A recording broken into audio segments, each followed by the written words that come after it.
panitia wisuda, ketua panitia wisuda tahun ini. Nah, jadi tadi banyak hal yang harus dibicarakan begitu ya.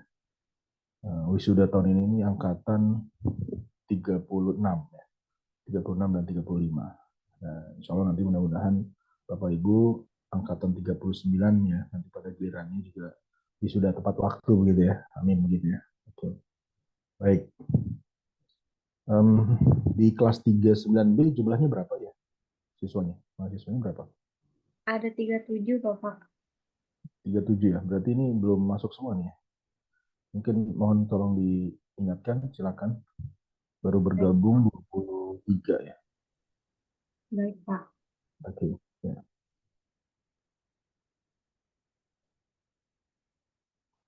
Dan sudah absen semua di e-learning? Mudah-mudahan sudah ya. Oke, saya coba akan bantu cek absennya di e-learning ya. Khawatir ada yang terlewat. Ya, sebentar. Saya akan cek lagi.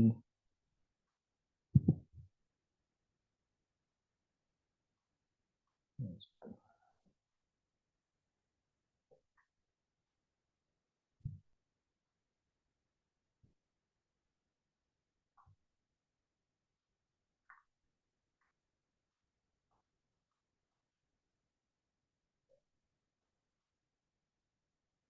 Baik, kelas 39B, kita lihat absennya.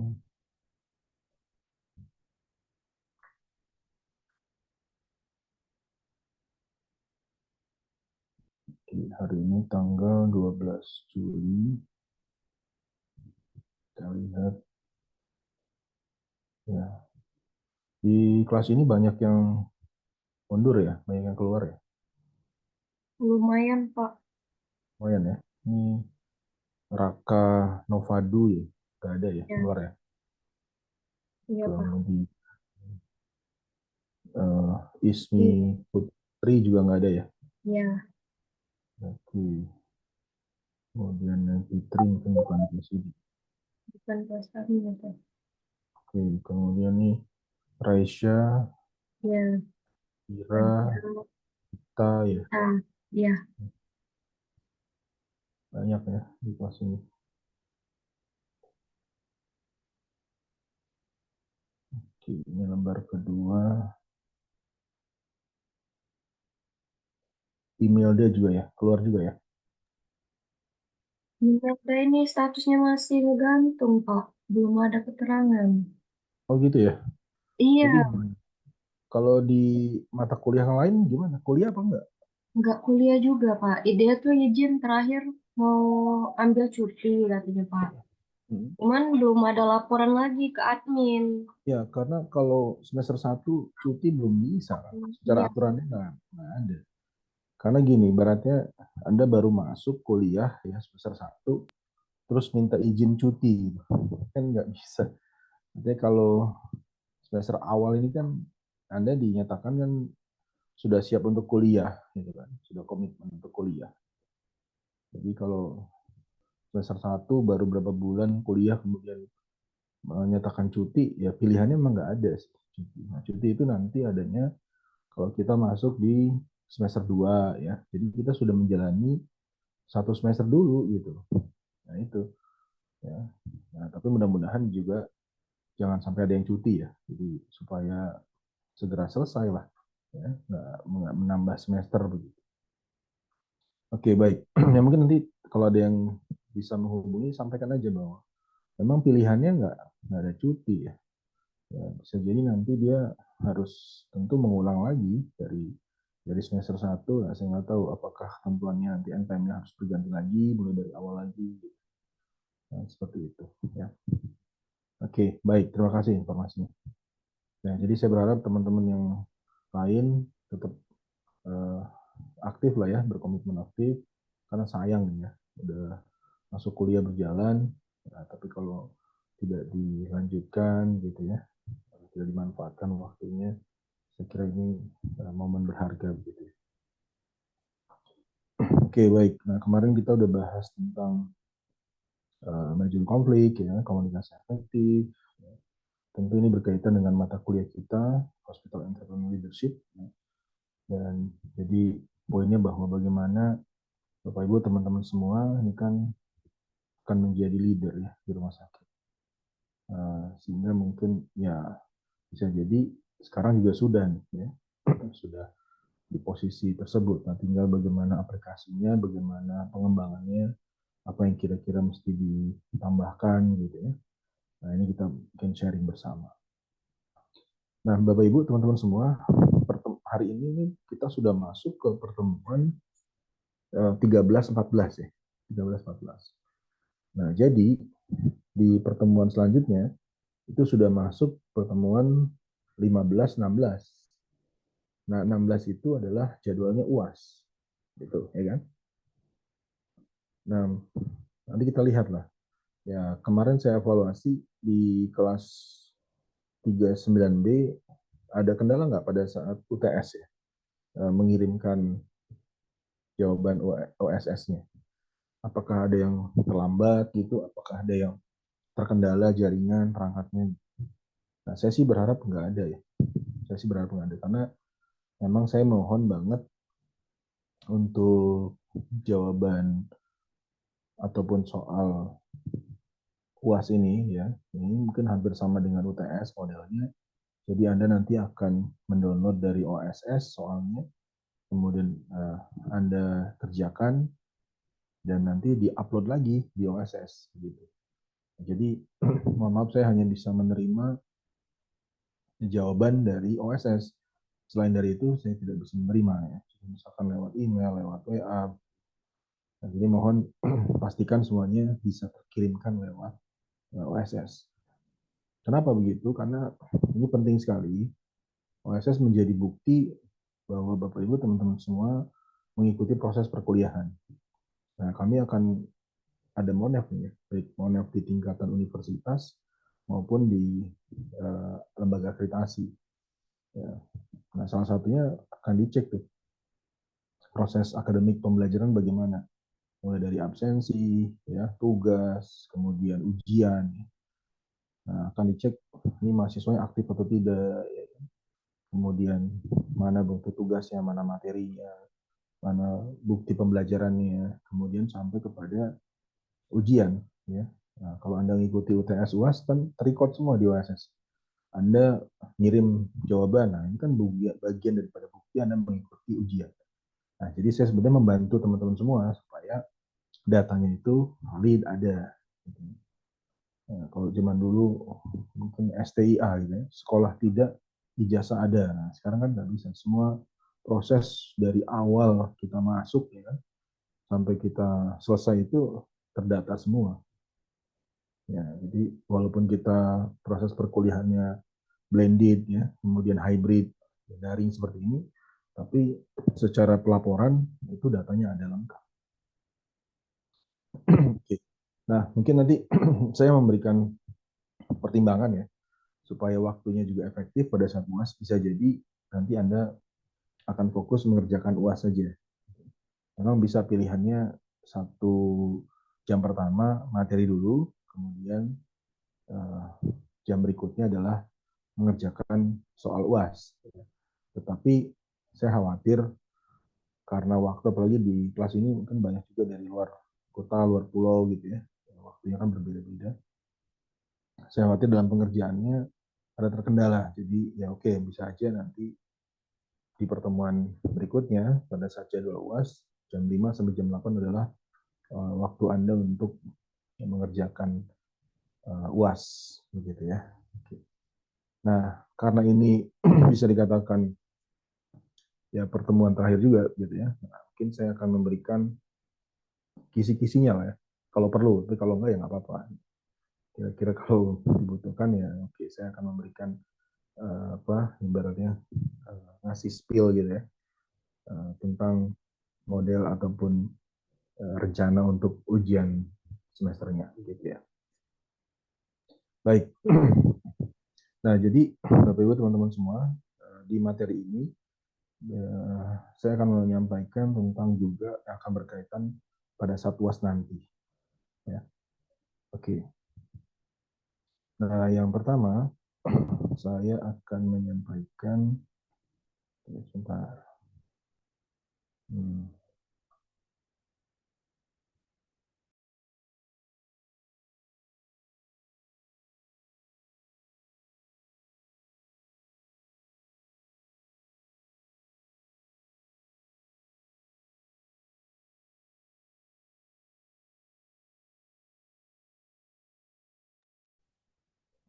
Baik, nah jadi di pertemuan ini saya akan menyampaikan tentang public speaking. Nah, ini bisa jadi akan ada penugasan pada saat UAS nanti, gitu ya. Nah, seperti apa teknisnya saya akan jelaskan. Waktu di awal kita bahas bahwa seorang leader juga harus memiliki kemampuan komunikasi yang baik. Kemudian di tahap yang selanjutnya adalah dia memiliki kemampuan public speaking yang bagus. Karena dia punya tanggung jawab untuk mengarahkan, ya, menggerakkan, gitu ya, membimbing, kemudian menyampaikan transfer knowledge, informasinya kepada timnya, kepada ya, tentu misalkan seluruh stakeholder misalnya seperti itu. Oke, baik. Nah, ini uh, beberapa poin yang akan kita bahas begitu ya. Oke, bicara tentang public speaking sebetulnya kan modalnya mudah ya. Yang menjadi modal utama adalah kita semua bisa bicara. Nah, itu. Dan saya yakin semuanya bisa. Artinya tidak ada yang tidak bisa. Jadi semua bisa melakukan public speaking dengan baik. Karena modal utama adalah bicara. Oke. Nah, ini ada perspektif public speaking. Ya. Ada Peggy Nunan ya, dalam Tab and Moss. Dia adalah penulis pidato terkenal Presiden Ronald Reagan. Dia menyampaikan bahwa proses komunikasi publik atau public speaking itu uh, banyak poin plusnya, gitu, banyak manfaatnya. Yang pertama, ya public speaking atau dalam kesempatan pidato, ya, ini merupakan gabungan antara seni teater dan pernyataan politik. Nah, bayangkan ya, kalau bicara tentang seni teater itu kan berarti pertunjukan, membuat orang terhibur, gitu ya. Kemudian agak mendramatisir, ya. Tapi sebetulnya hal untuk positif, ya bukan berarti dibuat-buat tapi negatif. Tapi kemudian bagaimana caranya supaya orang memahami, mengerti, kemudian mau melakukannya. Ya, kadang kalau kita lihat film gitu ya, kita terbawa gitu ya, terhanyut dalam suasana di film tersebut. Ceritanya bagaimana. Nah, ini yang sebetulnya ingin dikedepankan gitu. Dari public speaking itu, kadang kenapa orang nggak mau memperhatikan kita, kenapa orang nggak mau mendengarkan kita. Bisa jadi mungkin cara penyampaian, atau bisa jadi apa yang kita sampaikan ini tidak menarik. Nah, karena itu dalam public speaking tentu kita pelajari bagaimana supaya audiens ini tertarik dengan apa yang kita sampaikan. Ya. Oke, kemudian dia juga menyampaikan bahwa public speaking atau pidato merupakan momen komunikasi berharga. Nah, jadi namanya berharga tentu jangan disia-siakan. Gitu ya. Ini menjadi hal yang penting gitu ya, antara pemimpin dengan katakanlah mungkin rakyatnya, bawahannya, timnya, segala macam seperti itu. Nah, jadi inilah yang apa, istilahnya waktu ya, yang pas gitu ya. Makanya dikatakan sebagai momen berharga begitu. Nah, jangan sampai disia-siakan. Apalagi ketika orang di awal sudah nggak interest gitu, ya, pasti di tengah dan di belakangnya nggak berperhatikan. Tapi ketika di awal dia menyampaikan bahwa apa dengan baik, misalnya begitu ya, orang akan jadi tertarik. Baik, kemudian kita coba analisa ya, kenapa beberapa alasan mengapa harus menguasai public speaking. Ya, saya kira banyak hal sebetulnya. Ya, saya hanya menuliskan beberapa poin saja. Pertama, kita perhatikan banyak orang sukses itu berawal dari good speaker. Ya, tokoh-tokoh mungkin dunia, tokoh nasional, ya, apapun lah. Ya, mungkin di sini saya contohkan ada tokoh uh, pemimpin gitu ya, ada Barack Obama, ada Pak Soekarno, kemudian juga mungkin tokoh masyarakat, tokoh agama ya, itu juga bisa. Mungkin kan kita punya apa istilahnya role model ya. Mungkin saya senang mendengarkan ceramahnya siapa, kalau saya senang mendengarkan cerita kemudian tentang proses perjalanan karirnya atau apa, podcastnya siapa misalnya. It's okay. Tapi pasti semuanya itu kan karena membawakan penyampaiannya dengan enak. Nah, jadi ya kita memang mau nggak mau harus mempelajari itu. Ya. Kadang ilmu yang dimiliki, gitu ya, kemudian akan lebih bermakna ketika kita bisa menyampaikan dengan baik. Dan makanya tadi transfer knowledge-nya dengan baik. Oke, kemudian yang kedua, kenapa kita harus menguasai public speaking, mempelajari ini? Ini sebagai tuntutan zaman dan teknologi. Kita pahami era saat ini luar biasa ya. Revolusi industri 4.0, tapi era society-nya sudah 5.0 dan terhubung ya. Semua orang terhubung di belahan dunia manapun. Sekarang itu aksesnya luar biasa mudah ya. Sehingga ya kalau kita bandingkan dulu pandemi gitu, orang nggak boleh ketemu ya. Ada physical distancing, ada mengurangi mobilitas. Tapi proses komunikasi tetap berjalan, bahkan lebih masif. Ya, makanya dengan adanya Zoom seperti ini kan memudahkan orang. Proses komunikasi tetap bisa berjalan.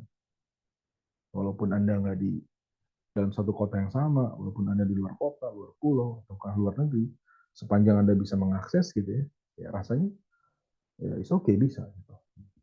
Nah itu dia. Jadi sudah menjadi tuntutan zaman dan teknologi karena sekarang semua orang bisa terhubung sehingga kita bisa menyampaikan apapun ya, kepada siapapun dalam wadah apapun. Ya, contohnya sekarang kan dari zaman pandemi itu banyak webinar gitu ya. Kita mungkin jadi pembicara segala macam. Banyak ya.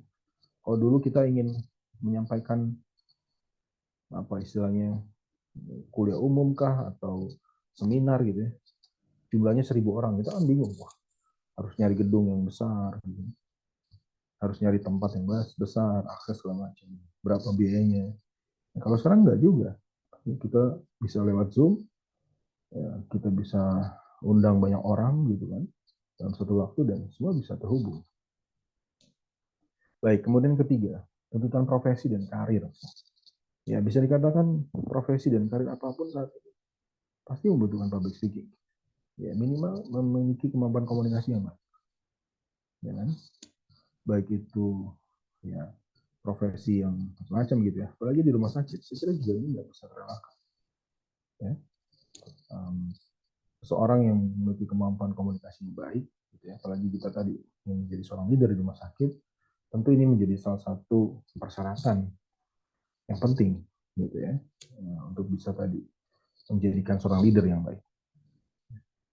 Kemudian juga bisa kalau kita tarik dalam persaingan, persaingan yang sehat tentunya. Kita ingin mencapai satu titik positioning tertentu.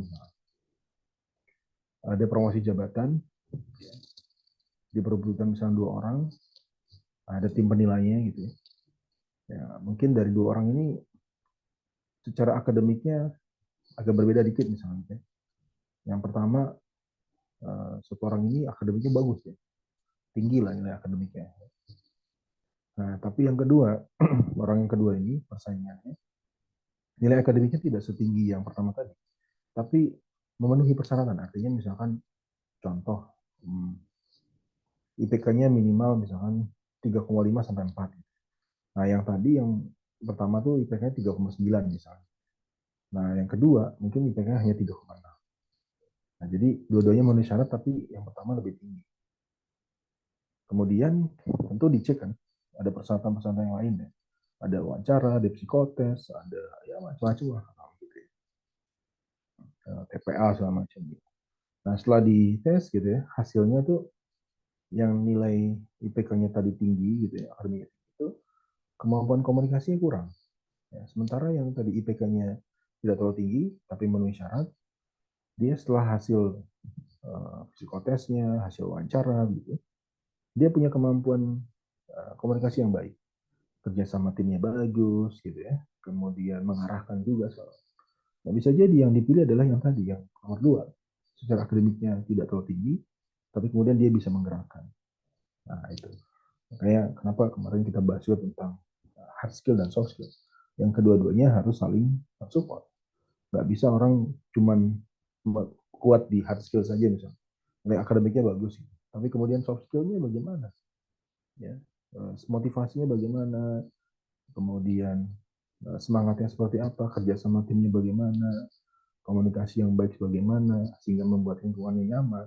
Dan itu juga nggak bisa terlepas dari faktor tersebut gitu ya secara soft skill. Nah itu dia. Jadi saya kira ini yang memberikan satu alasan penting memang kita harus mempelajari begitu ya bagaimana proses komunikasi yang baik dan juga public speaking menjadi seorang leader begitu ya. Baik. Nah, kadang-kadang memang kita suka nervous gitu ya. Kita mau ngomong apa di depan banyak orang dan gue rasa pasti udah gugup segala macam. Nah, Thomas Lee mengatakan bahwa ya yang harus kita persiapkan dalam public speaking adalah dari internal kita sendiri. Ya, konsep ini sama seperti waktu awal saya bilang proses komunikasi yang pertama itu adalah bukan kita bicara dengan orang lain, ya, bukan kita diskusi dengan orang lain atau kita menyampaikan sesuatu yang baik. Tapi yang pertama adalah bagaimana dengan diri kita sendiri, bagaimana kita berkomunikasi dengan diri kita sendiri. Artinya kita bisa mengevaluasi, kita bisa mengukur baiknya kita tuh apa, kurangnya apa, gitu ya. Sehingga kita tahu titik mana yang harus disupport atau diperbaiki. Nah, dalam public speaking juga sama. Sebelum kita blow up, kita speak up, ya kita harus membangun rasa percaya diri dulu. Kita harus persiapkan diri kita dulu. Gitu kan? Kemudian mengendalikan rasa takut, ya, dan mengendalikan emosi kita. Jadi, ini bagian awal. Ya, sebelum kita kuasai audiennya, ya kita kuasai diri kita sendiri dulu. Gitu. Ya. Oke, ya ini ada dua pendapat misalkan. Ada yang setuju mitos, ada yang setuju fakta bahwa seseorang itu ketika dia punya public speaking yang bagus, itu karena memang sudah punya bakat. Ya. Ada anggapan sebagian orang seperti itu, tapi sebetulnya tidak begitu, gitu ya. Karena kita dilahirkan sama ya, artinya nggak bisa langsung bisa ngomong dengan baik, ya kan? Nah, jadi intinya tidak selamanya bakat menjadi faktor penentu. Ya. Nah, yang kita bisa lakukan adalah ya ini. Oke, ada seseorang yang memang sudah memiliki bakat, tapi bakat saja tidak cukup. Nah, kemudian misalnya disupport dari lingkungannya, ya, lingkungan baik itu di tempat kerja, ya, lingkungan keluarga, lingkungan pertemanan. Ketika dia sudah terbiasa, misalkan oh karena di tempat kerja dia sebagai manajer, mau nggak mau dia juga banyak momen ketika dia harus menyampaikan kepada timnya, kepada bawahannya. Nah itu jadi lingkungannya mendukung gitu, ibaratnya jam terbang gitu ya, apa yang akhirnya ya mau tidak mau suka tidak suka dia harus lakukan itu. Yang apa-apa selama itu hal positif baik yang apa-apa gitu ya. Jadi lingkungannya mendukung. Dan kemudian juga bagian daripada latihan gitu ya. Orang di awal mungkin banyak kurangnya, gitu. Tapi kemudian dia progres, dia tahu mana yang harus diperbaiki, sehingga meningkat nilainya. Ya. Nah ini, jadi tentu nggak cuma cukup bakat, ya. Dia juga harus terus belajar, dia harus memperbaiki, mengevaluasi mana yang kurang. Nah ini juga sama nih berkaitan dengan jam terbang. Di awal-awal mungkin kita masih ada kekurangan, gitu ya. Tapi semakin hari semakin apa, banyak aktivitas yang sama misalnya gitu ya berkaitan dengan public speaking ini, ya tentu akan sudah terbiasa nanti, akan terbentuk. Gitu. Baik. Nah, jadi dalam public speaking itu juga sama. Ya. Ada 3 poin. Know yourself. Jadi kita harus pahami dan kuasai diri kita dulu. Gitu. Nah itu tadi saya bilang tadi mengendalikan rasa takut, mengendalikan emosi kita, ya, persiapkan gitu. Nah, kemudian adalah yang kedua, know your audience. Kita harus pahami siapa yang kita ajak bicara. Baik itu mungkin personal, kelompok, atau yang skupnya lebih besar. Karena apa? Kemarin kita bahas tentang penyamaan frekuensi, ya, dan sehingga kita menyesuaikan siapa yang menjadi audiens kita, ya. Jadi intinya kita harus paham nih siapa. Kan kalau Anda masih ingat dalam pemetaan audiens itu kita bisa klasifikasikan ada secara psikologis, sosiologis, dan antropologis. Ya. Mungkin dari sisi secara usia, ya tentu kita berbeda lah kalau kita bicara dengan orang yang lebih senior, misalnya gitu ya, orang lebih tua. Kemudian mungkin secara pengetahuan, pendidikan, ya, kita jangan terlalu tinggi bahasa istilahnya. Mungkin yang kita ajak bicara nggak paham, audien kita nggak paham, nggak sampai ke sana ilmunya misalnya, ya, pemahaman. Karena secara pendidikan pengetahuannya mungkin tidak setinggi yang ekspektasi kita misalnya seperti itu. Jadi kita bisa ukur. Ya. Nah, macam-macam gitu ya. Atau kemudian juga antropologisnya. Kadang-kadang budaya gitu ya, asal daerah mempengaruhi karakteristik seseorang. Ya. Nah, itu yang harus kita pahami juga. Siapa mereka yang menjadi audiens kita. Dan yang ketiga adalah kita harus pahami dan kuasai apa yang mau kita sampaikan, materinya apa. Nah, kan gitu, jangan sampai kita nggak paham apa yang mau kita sampaikan, ya pasti itu jadi masalah. Nah, yakin kalau misalnya 3 poin ini Anda sudah kuasai dan pahami, ya public speaking Anda udah bagus. Baik. Nah, sekarang kita masuk ke tekniknya. Jadi saya bilang, ini akan menjadi tugas UAS Anda. Ya, yang jelaskan, jadi mohon diperhatikan bahwa ada dalam public speaking ini kan bicara tentang teknik public speaking ya, baik itu secara verbal dan non verbal. Ya. Nah, secara verbal sebetulnya verbal itu ada yang memang dia pengucapan secara lisan, tapi juga secara tertulis. Ya, tulisan-tulisan kita itu ya, surat atau apa segala itu bagian daripada verbal. Nah, karena kita ini fokusnya adalah public speaking, gitu ya, penyampaian, ya, speak up. Ya, jadi lebih diperhatikan dari sisi secara lisannya. Gitu. Nah, apa yang harus kita perkuat dari sisi verbal? Ya. Yang pertama adalah perbendaharaan kata. Jadi semakin banyak yang kita baca, yang kita pahami, kita ketahui, gitu, itu bagus. Tapi kemudian harus tersimpan dalam otak memori kita. Ya, jadi kita punya bank data kata dan kalimat. Nah, fungsinya apa nanti ketika apapun momennya, ya, apalagi kadang-kadang kita mendadak gitu ya, diminta untuk memberikan mungkin arahan atau penyampaian segala macam. Ya, kita memang harus sudah persiapkan itu. Ya, walaupun mendadak, tapi karena kita udah paham gitu ya teknik segala macamnya, mungkin kita bicara mengalir. Ya, kenapa ada orang yang ketika diminta bicara kemudian bingung mau ngomong apa lagi, dia berhenti akhirnya gitu kan? Nah, bisa jadi itu karena tadi kurang dari sisi support perbenaran kata.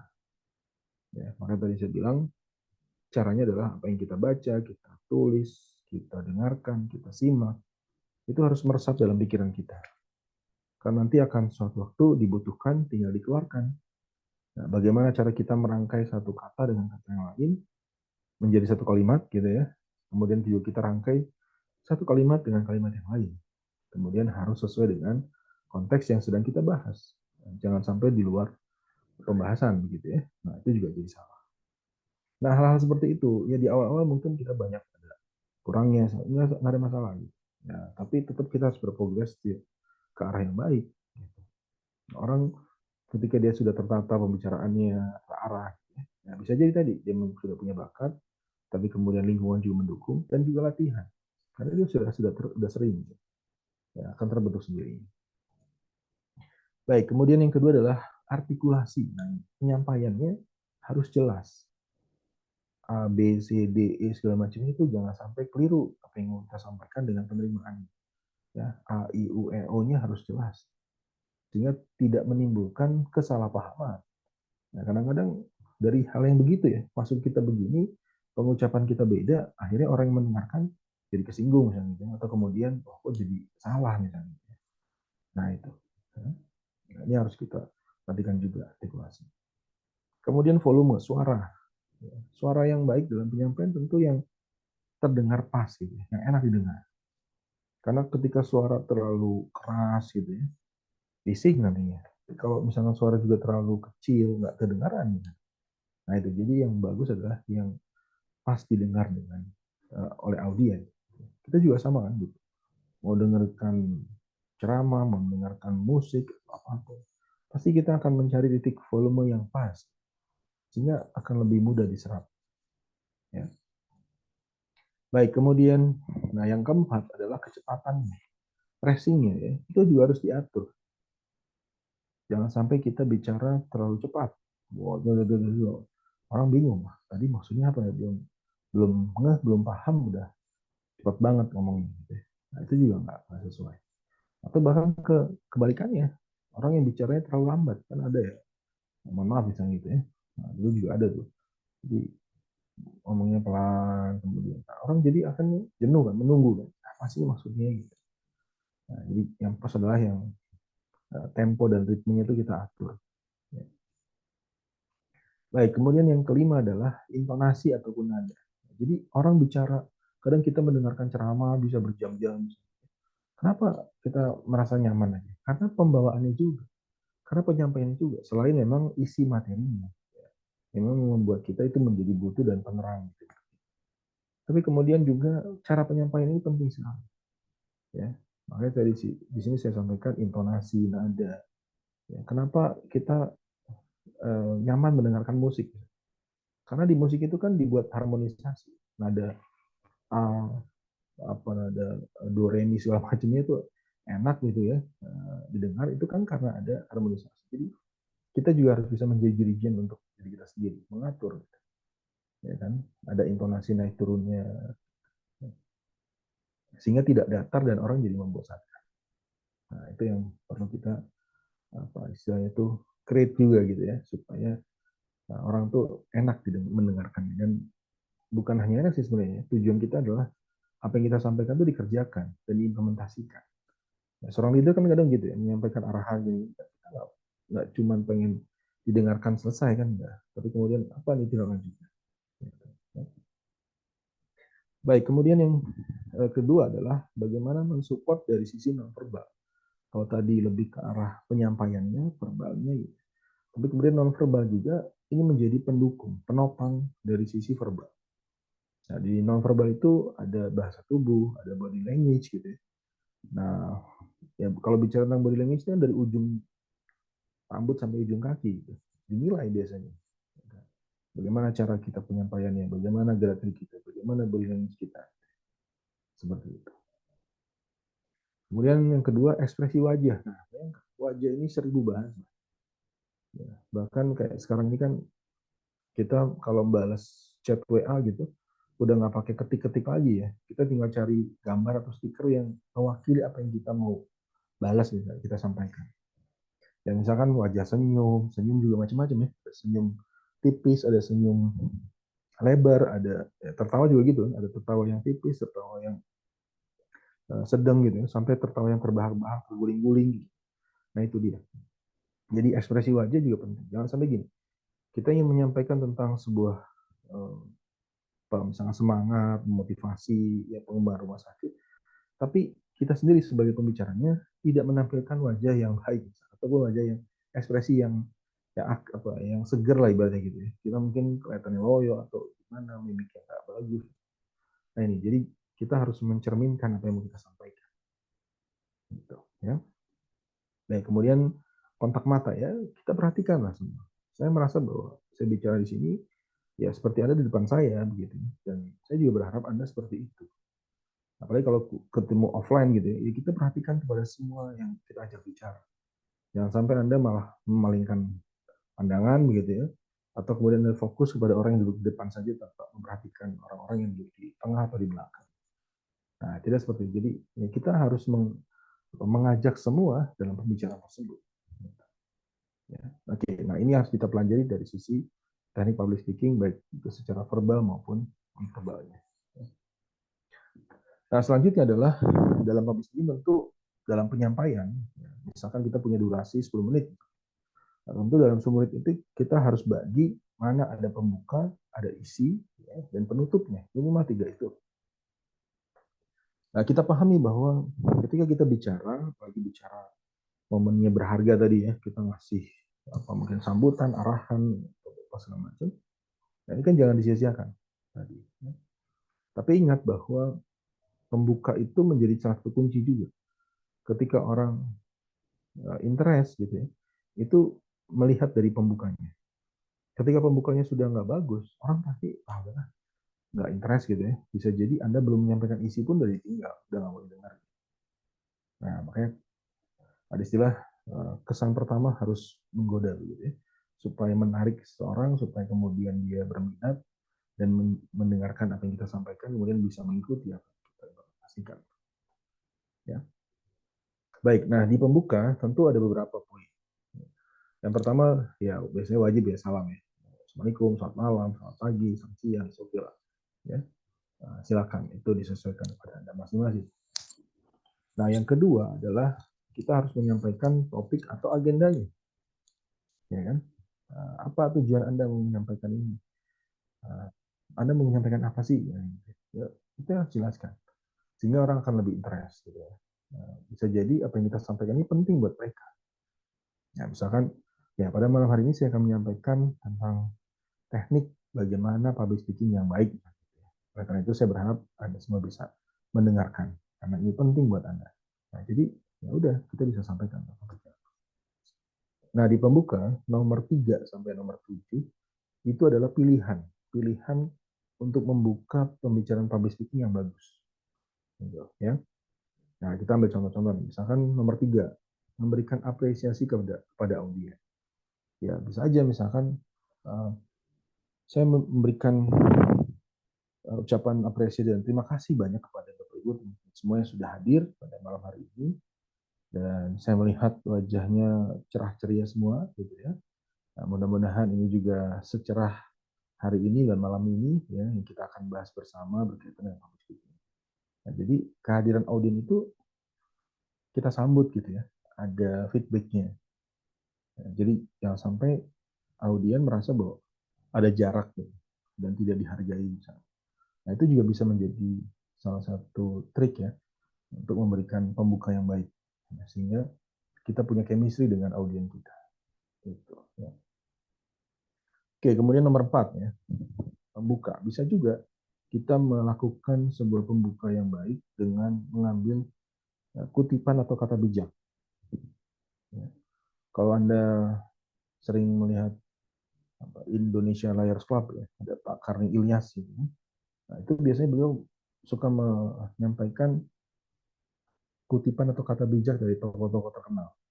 Tapi kemudian dia kaitkan apa yang disampaikan itu, kutipan atau kata bijaknya, ya disesuaikan dengan tema yang dibahas pada kesempatan itu gitu. Indonesia Liars Club tentang apa bahas.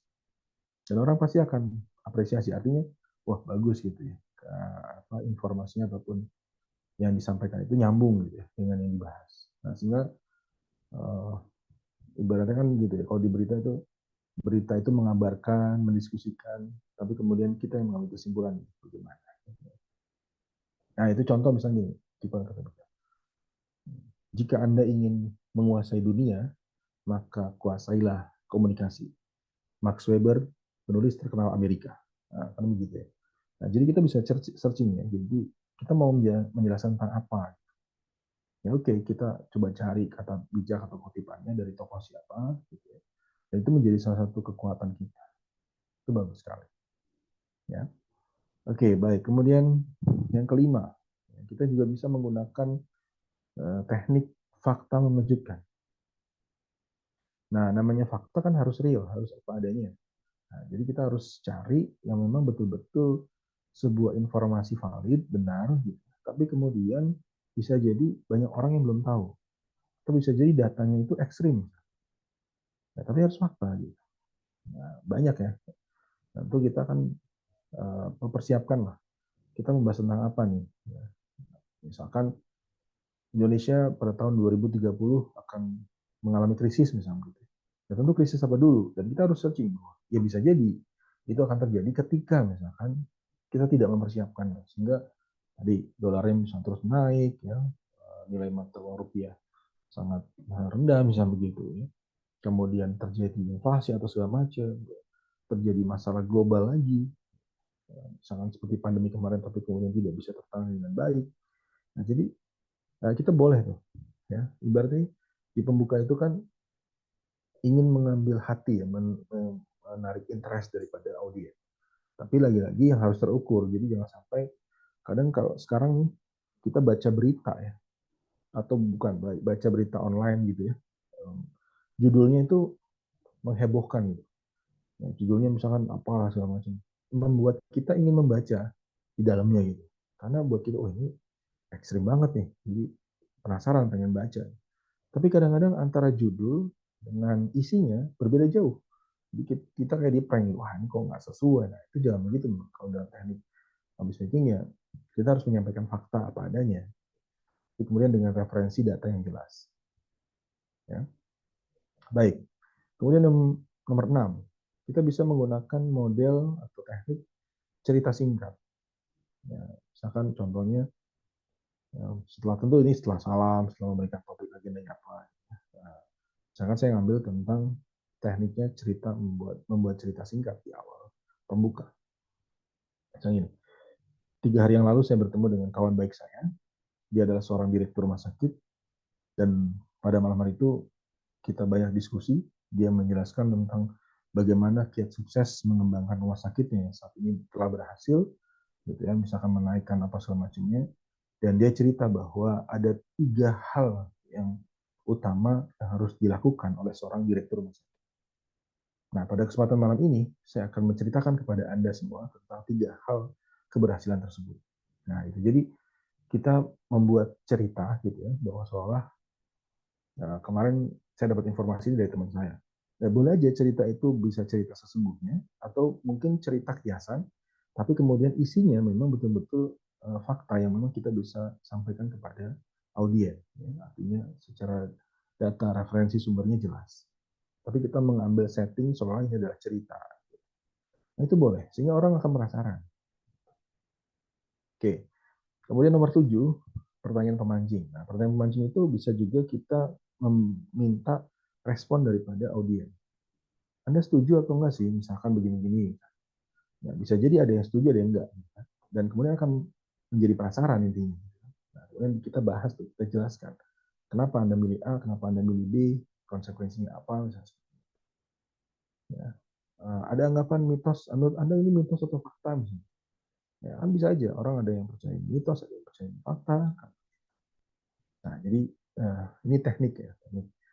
Nomor 3 sampai nomor 7 di pembuka itu tidak harus semua dibaca atau kemudian dikeluarkan ya. Waktunya akan panjang. Karena pembuka itu mungkin hanya 20-30% lah dari total waktu presentasi. Ya.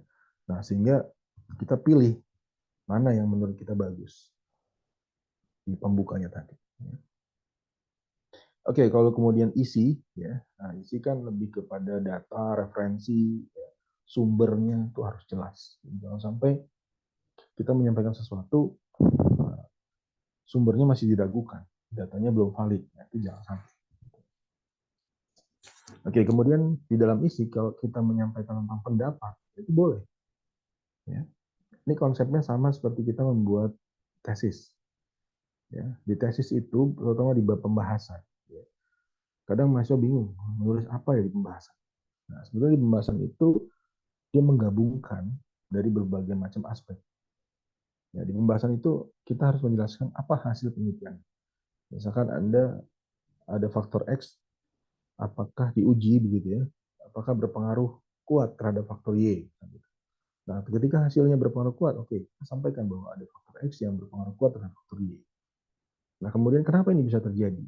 Ya, kita cari referensi teorinya. Oh, ternyata teori juga menyatakan demikian bahwa kalau begini akan seperti ini.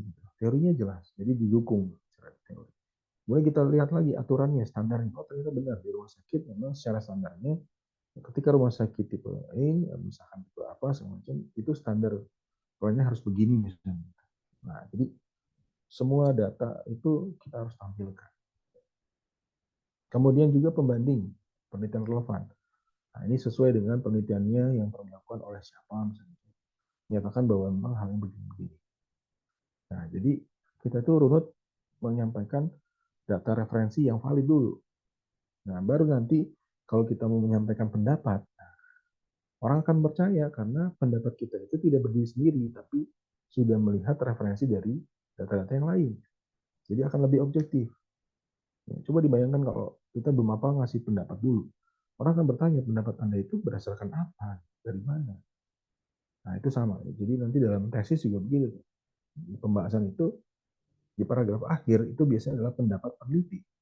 Setelah peneliti melakukan uji analisa, setelah membandingkan dengan teori, membandingkan dengan regulasi aturan, ya, membandingkan dengan penelitian-penelitian yang sudah pernah dilakukan, relevan. Kemudian apa benang merah, ya, kata mutiara dari peneliti, itu bagus. Ya. Oke. Nah, yang selanjutnya adalah penutup. Tentu kalau bicara misalkan contoh, Anda diberikan waktu 10 menit. Ya mungkin pembukanya 2 menit misalnya gitu ya. Isinya akan lebih banyak. Bisa jadi di situ 7 sampai 8 menit mungkin ya, atau 6 sampai 8 menit atau begitu isinya. Dan baru penutup ya, mungkin hanya 1 menit.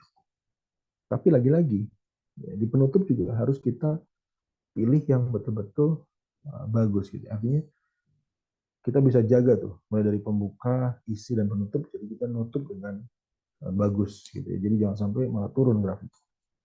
Nah, di penutup ini macam-macam. Nah, misalnya sini saya tuliskan kita bisa memberikan ajakan. Nah, misalnya tadi kita review lagi. Jadi demikian yang saya sampaikan 3 hal tentang bagaimana pengembangan rumah sakit di era saat ini. Dan saya berharap teman-teman semua bisa mengimplementasikannya di rumah sakit masing-masing misalnya. Nah, jadi ya itu sudah bagian daripada ajakan, result, apa yang harus dilakukan, implementasi tindak lanjutnya bagaimana. Atau kemudian kita menggunakan pantun ya, boleh. Sekarang ini banyak acara-acara resmi juga menggunakan metode pantun. Ya, karena biasanya akan lebih mudah teringat dan punya value yang besar. Gitu. Dan ada interaksi biasanya dari audiens. Ya. Cakep atau segala macam gitu ya. Nah, misalkan kalau kita lagi belajar nih ya, Urindo, Mars gitu. Nah, mungkin apa istilahnya, burung merpati terbang tinggi, terbang melayang ke atas awan. Bersama Urindo Respati kita raih prestasi untuk menggapai masa depan. Nah, jadi orang akan interest, oh iya gitu ya, penyemangat lagi. Nah, di penutup boleh saja ada beberapa tips gitu ya, atau beberapa teknik yang kita bisa putar dia bisa di bawah gitu. Misalkan apresiasi kepada audiens, boleh aja kita memberikan apresiasinya di belakang. Nah, saya mau ucapkan terima kasih banyak atas kehadiran semua dalam acara ini, dan saya berharap semuanya bisa mengambil manfaatnya atau kemudian akan bisa mengembangkan gitu ya di dalam mungkin pekerjaannya, karirnya selama. Nah, itu boleh aja. Atau kemudian di penutup kita menggunakan kata bijaknya atau kutipan. Itu juga boleh.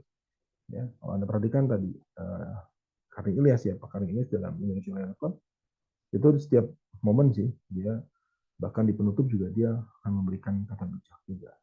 Gitu, ya. Nah, tapi kalau fakta mengejutkan, pertanyaan pemancing, biasanya kalau cerita itu nggak cocok kalau di belakang, karena kan kita mau mengakhiri, gitu. Kita mau closing.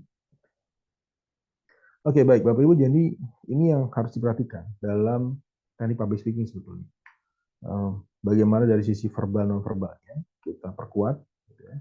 Kemudian yang kedua adalah bagaimana kita mengemas apa yang kita sampaikan itu mulai dari pembuka, isi dan penutupnya. Ya, baik. Tadi saya sampaikan ini akan berkaitan dengan tugas UAS. Ya, setelah ini saya akan jelaskan tentang teknisnya. Nah, ini di materi ini banyak tulisan gitu ya. Artinya nanti bisa Anda baca gitu, tentang tips and trick bagaimana public speaking dengan baik. Ya, karena saya beberapa kali ikut pelatihannya begitu, sertifikasinya, mungkin kita sharing bersama. Nah, di sini apa namanya? Bagaimana bisa mengurangi rasa gugup, mengurangi nervous segala macam gitu ya. Harus seperti apa persiapannya, di sini ada semua. Ya, nanti bisa dibaca. Sampai kepada ya tentu kita ingin melakukan presentasi yang efektif gitu ya. Jadi jangan sampai kita ditinggal oleh audiens kita. Begitu pula saya nih, jangan sampai saya udah banyak tadi cerita panjang, saya ditinggal sama mahasiswa saya gitu. Saya ngomong sendiri. Jangan seperti itu. Baik, nah ini nanti saya kira bisa dibaca secara global sampai kepada teknik menjawab pertanyaan. Gitu ya. Nah, ada misalkan orang yang memang betul-betul ingin bertanya, ada orang yang cuma ngetes aja gitu, itu bisa ketahuan. Atau kemudian dia malah bertanya dia bingung sendiri, muter-muter gitu ya.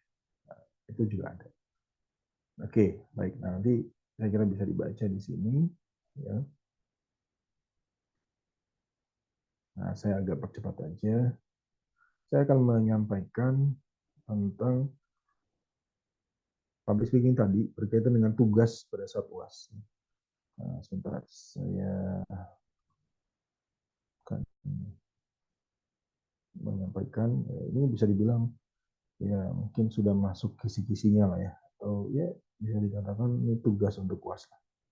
Nah, ini memang harus wajib Anda perhatikan kemudian dikerjakan. Sebentar, saya akan buka. Oke, baik. Saya share screen lagi.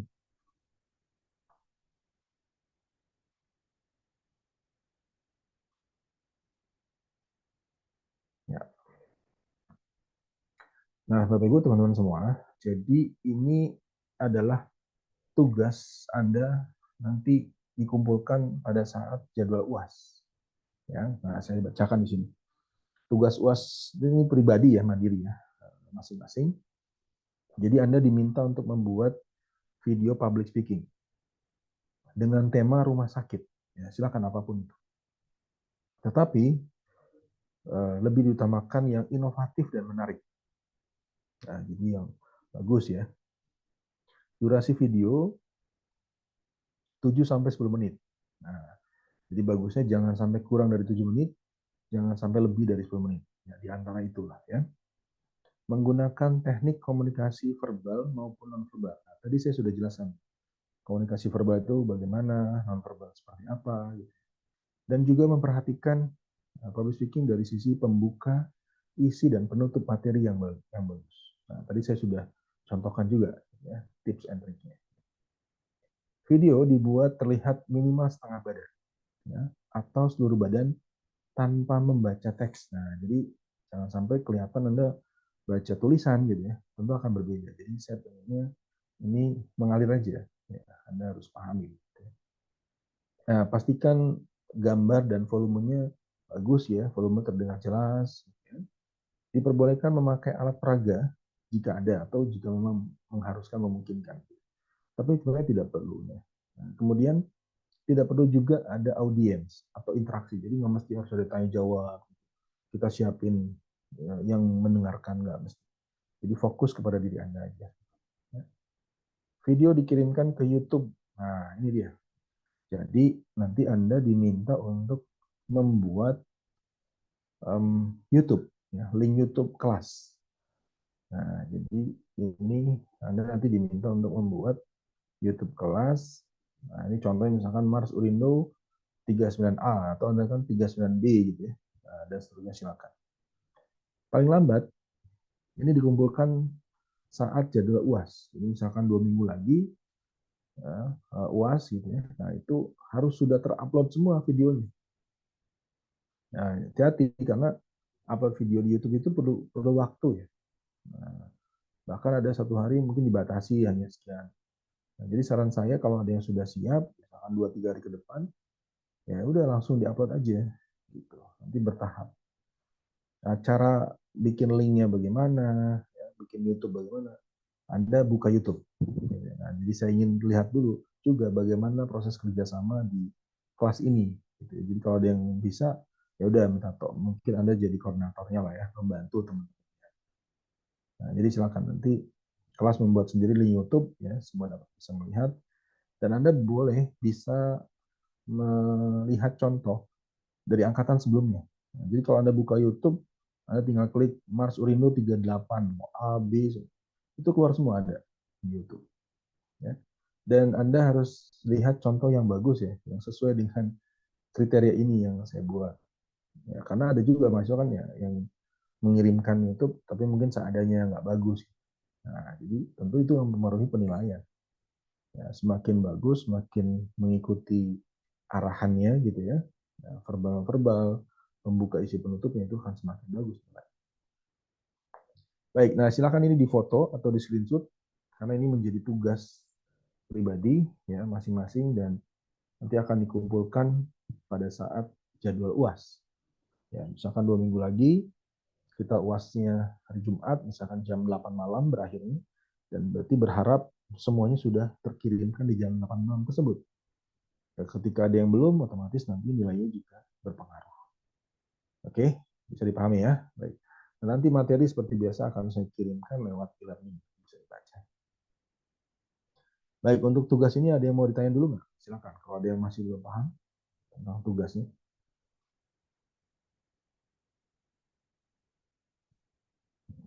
Ya, mudah-mudahan sudah paham semua ya.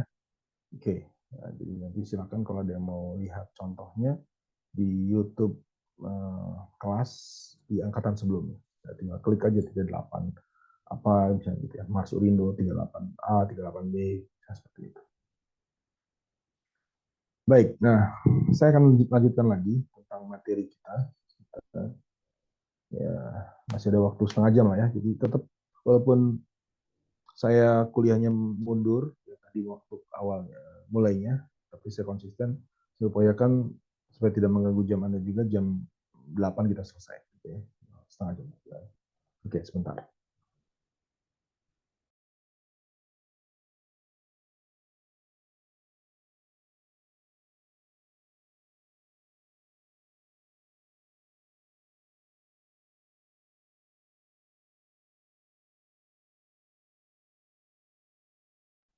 Baik, oke. Nah, saya akan lanjutkan lagi waktu yang ada ini.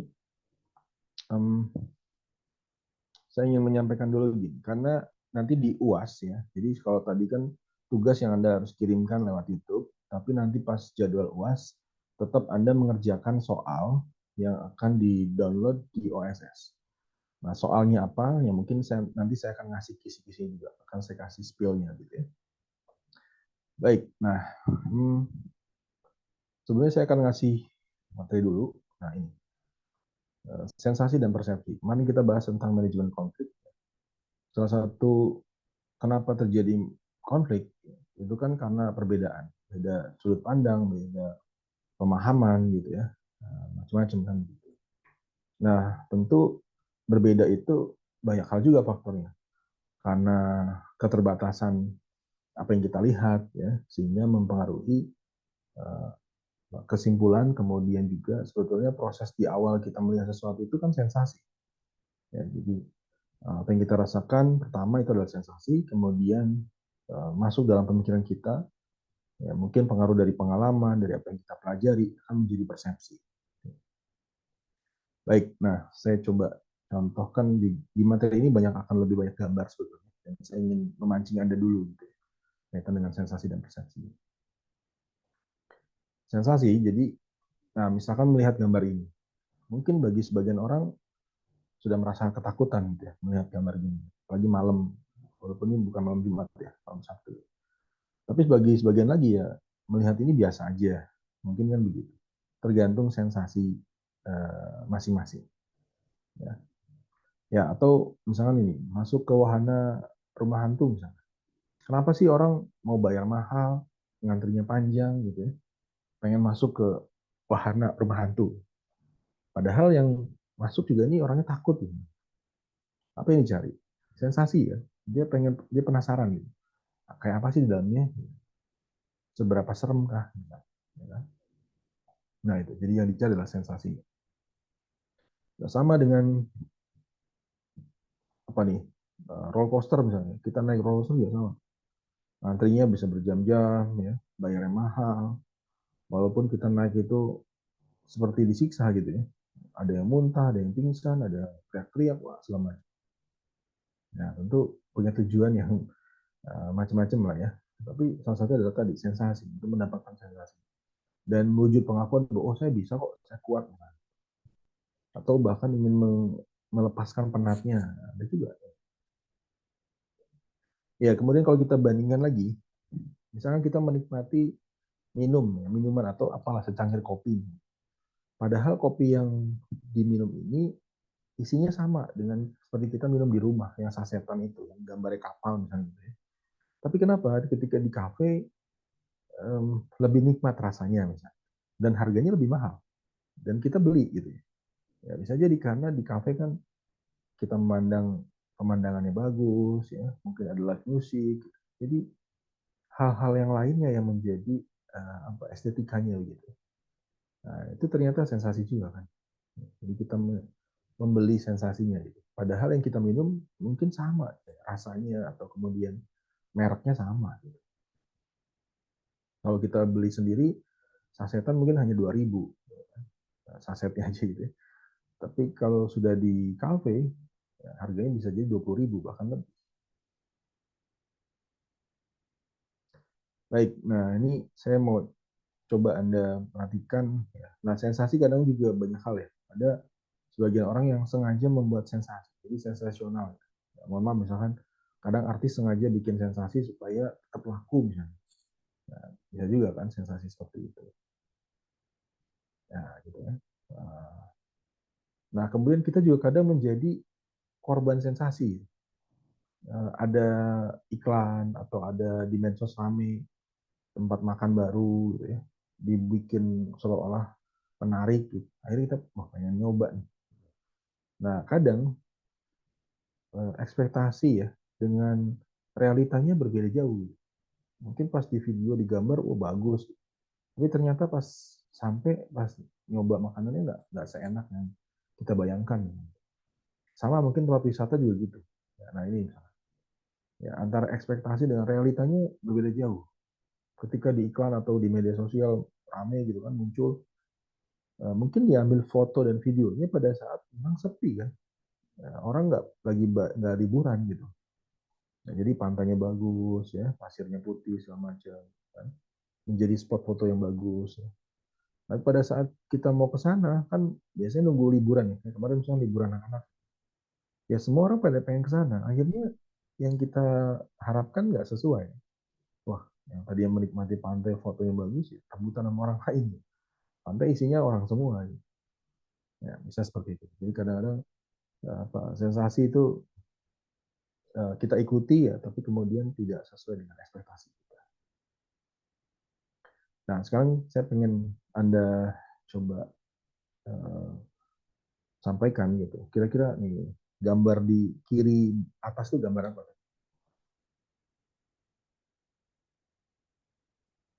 Ya, apa yang Laki bagus? tua. Lelaki tua ya. Oke, baik.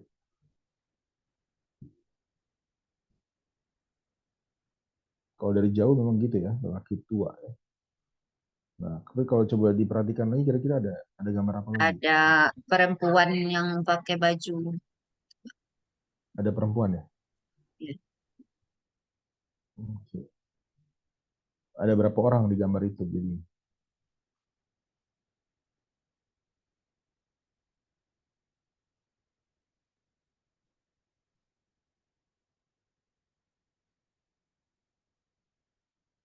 ada berapa orang Bu Susi?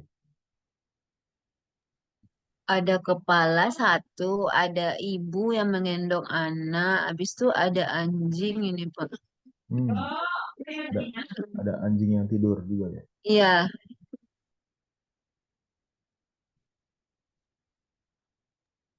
Oke, baik. Ya, terima kasih. Nah, coba kita perbesar ya supaya lebih jelas. Ini gambar apa aja sih? Nah, ini dia. Nah, ternyata ada gambar kayak kakek tua bertopi ini ya. Kakek tua baju putih ini ya. dekat Nah, mata. Kalau dari jauh itu mata sama hidungnya ya Pak. iya, betul. Nah, kadang-kadang kan mungkin bisa begitu ya. Kita kalau lagi jalan, bawa kendaraan dari jauh, kita ngelihat di depan itu kayak orang gitu, lagi duduk misalnya. Tapi ternyata pas dideketin, oh ternyata pohon misalnya gitu ya, menyerupai, dari jauh menyerupai orang. Oke, baik. Nah, lanjut. Oke, nah ini gambar apa nih?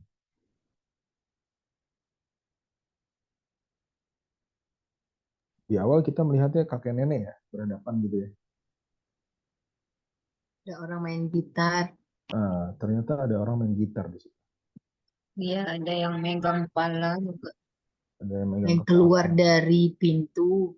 ada yang keluar dari pintu belakang ya. Ada apa lagi? Nah, oke, coba kita Telinganya itu. telinganya itu ada orang keluar ya. Orang keluar ya. Ya Pak. Ah, ini dia, gitu ya. Betul. Oke, kita lanjut lagi. Nah, ini ada gambar kiri dan kanan. Yang kiri Tengkorak. tengkorak, oke, yang kanan apa? Gambar apa ini? Tengkorak. Ada sepasang muda-mudi. Sepasang muda-mudi. Coba kita perhatikan lagi. Yang kiri ini tengkorak atau ada orang Ada orang rame juga kelihatannya tuh.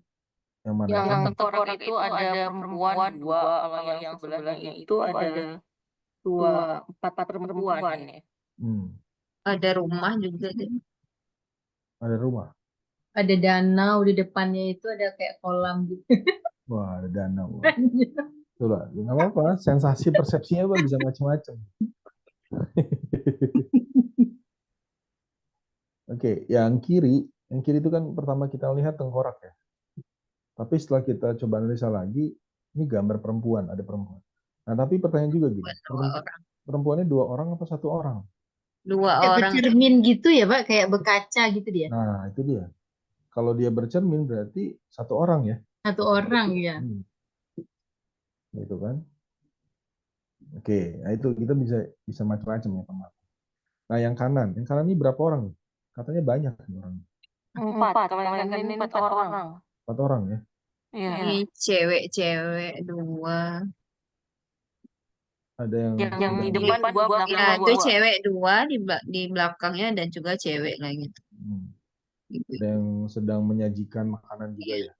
Gitu ya. Oke, baik. Nah, yang pertama Anda lihat apa nih? Wajah. Wajah. Wajah yang tatapan. Oke. Anda berarti fokus di warna hitamnya. Kalau Anda fokus di warna putihnya apa? Kayak apa catur itu Pak, anak catur. Anak catur ya. Nah, jadi bisa dua hal ya. Gitu kan. Baik. Oke. Nah, ini gambar apa nih? Aduh, kecil banget ini, Pak. Kecil Pak ya? nggak kelihatan Pak, kayak Gambar kepala sapi juga ada. Kepala sapi. Pangeran.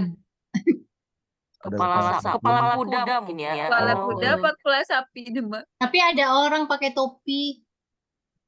Kepala kuda gitu ya. Atau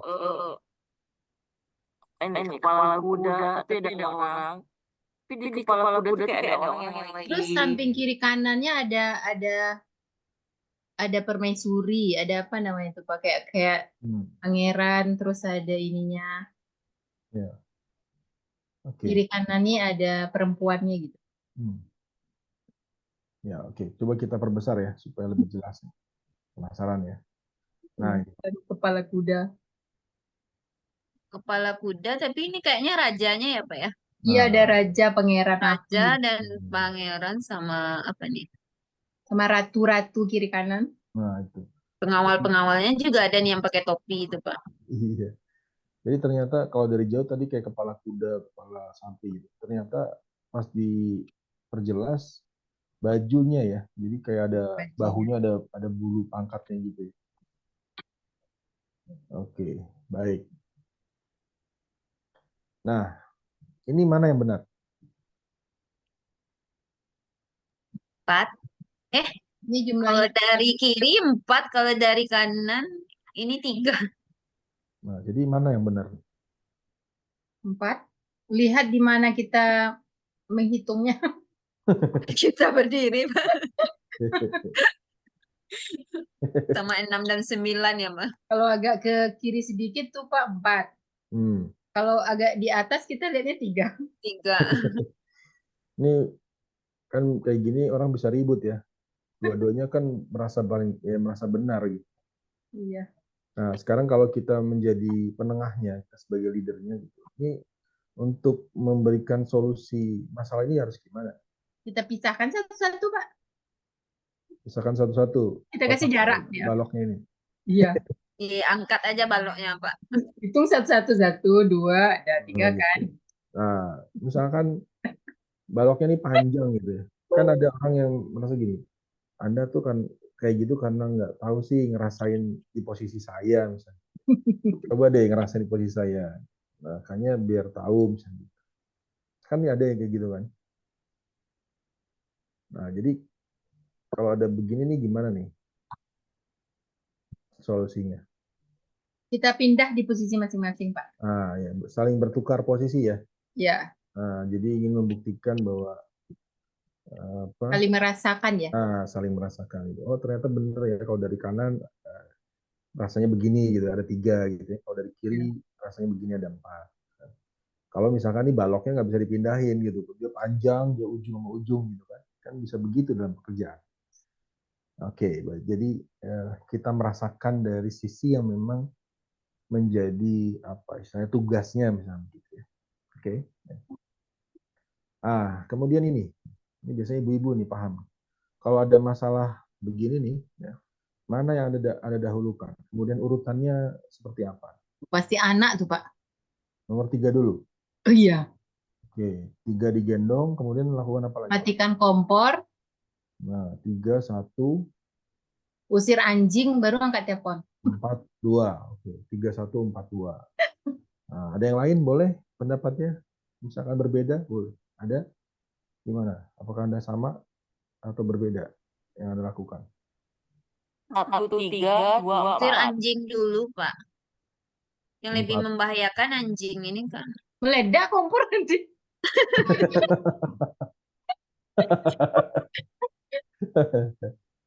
Kalau bapak-bapak biasanya angkat telepon dulu, Pak. Ah, Telepon. itu benar kan bisa beda-beda kan. Telepon dulu nih, siap gitu ya, Pak Muhyiddin gitu ya. Ada info penting apa gitu, perintah apa gitu.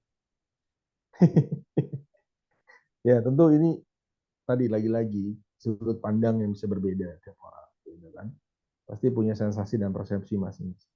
Dan pasti punya alasannya apa, gitu. Berkaitan mungkin tugasnya, kewajibannya segala macam.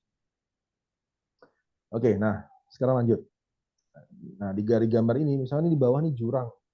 Ini siapa yang akan mati? Yang menembak. Yang menembak Ya. itu yang Keduanya, Pak. Keduanya dia, Pak. Keduanya. Keduanya karena dia Kalau yang ditembak jatuh, dia jatuh ke tebing ini, Pak. Kalau ini dia lompat ke jurang. Kalau yang ini jatuh. masuk jurang. Kalau ditembak, Kalau ini yang satu yang menembak jatuh. jatuh ke jurang. Sama-sama Nggak mati Nggak kedua. mati semua, Pak, itu, Pak. Yang ditembak ini Nggak di mati. jurang juga, Pak. Ini di darat atau di jurang? yang warna Darat, merah. Tembak di darat. darat. Mati Oh. yang di jurang ini. Yang pasti mati di Menembak. jurang sih, Pak. Karena ditembaknya ini belum tentu mati. Ya. Masih bisa dibawa. Tergantung Kalau ini jarak langsung masuk dan, jurang. dan tergantung Nggak mati, kan? kepatinan menembak. Nggak mati karena pistolnya pistol air tuh, Pak. Itu mainan. Jadi bisa banyak ya persepsinya. Banyak persepsi. Oke, baik. Nah ini siapa yang paling bodoh? Pakai baju coklat atau baju biru? Baju biru. Yang baju biru. Biru, Pak. Baju biru. Biru, Pak. Oke, jadi sama halnya gini lah. Misalkan kita melakukan tindakan yang membuat orang lain terluka. Nah, padahal kita nggak sadari bisa jadi tindakan itu Melukai malah kita sendiri. lebih parah. Gitu ya. Oke, baik. Nah, oke. Sekarang apa yang Anda lihat? Putri. Cewek pakai cantik. peci, Pakai peci. peci. Putri. Belum tentu cantik, wajahnya sebelah baru nampak. Cewek cantik. Putri lah, putri Pak, anak-anak gitu. Putri anak-anak ya. Oh. Tapi katanya ada yang tuanya juga nih. Oh iya, ada mata di kupingnya. Jadi Ada mata di kupingnya. jadi putri atau Matanya dia. muda apa yang tua nih? Enggak lah, dia Muda. ngadapnya tuh beda. Muda, Pak. Ini Muda. 2 orang. Oh, ada nenek-nenek satu. Ada nenek. Iya, ada nenek-nenek di wajah lehernya itu, di lehernya itu tuh kayak senyuman bibirnya itu Pak, bibir. Kayak nenek-nenek yang di leher seperti kalung anak putri itu, mulutnya gitu kayak bibir gitu. Nenek lampir ya. Nah, itu nenek sihir dia, ya. Nenek sihir. Nenek-nenek. Jadi gambar ini bisa 2 arti ya. Dia Ada- 2. Ada perempuan yang Karena ada muda. mata di kuping anaknya.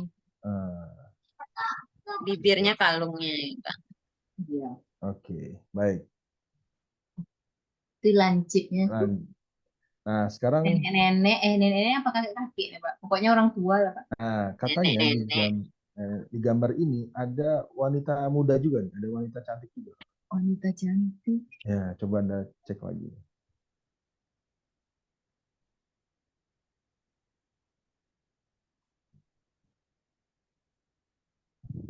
Wanita cantik yang sedang duduk di dagunya tuh ya Pak, wanita cantiknya. Nggak ada nampak yang lain. Karena Cuman arah di beda. dagu. kayak kakek-kakek. Kakek-kakek satu. Terus di dagu Ya. kayak ini kayak wanita gitu beloknya. Terus di matanya yang di sebelah kiri itu Pak ada sedikit melentik. Mungkin kayak itu mata cewek cantik itu. Itu sih Pak, nggak ada lain lagi Pak, tanda-tandanya yang nampak. Bapak semakin lama semakin parah kayaknya gambarnya. Penasaran. Oke, yang lain gimana? Udah ketemu belum? Ada wanita mudanya nih. Perbesar Pak, perbesar. Iya, besar lah Pak. Nggak nampak wanita cantiknya, Pak. Nggak nampak ya? Nah, Oh, Nampaknya cuma itu dagu dan sedikit melentik. yang nampaknya kakek-kakek pakai topi besar. Nah, sekarang saya kasih petunjuknya gini. Jadi ini kan ada kakek-kakek pakai topi sombrero gitu. Nah, sekarang Ya, jangan dilihat topinya, jangan dilihat bajunya. Anda fokus ke wajahnya. iya Kalau wajahnya. Nah, Anda tutup aja pakai tangan. Anda lihat fokus di wajahnya. Nah, di situ akan tampak ada wanita muda. Ketemu nggak? Ada kayak duyung gitu ada Pak, yang dagunya itu. Hmm. Jadi dagunya itu adalah bahu Wanita. ataupun Dagunya itu adalah rambut. pakaian wanita itu, gitu. Hmm.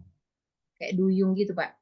Terus yang di mata sebelah sana kan ada agak melentik tuh Pak. Ya, Pasti itu punya wanita itu. Itu rambutnya yang hidung tuh ya Pak ya?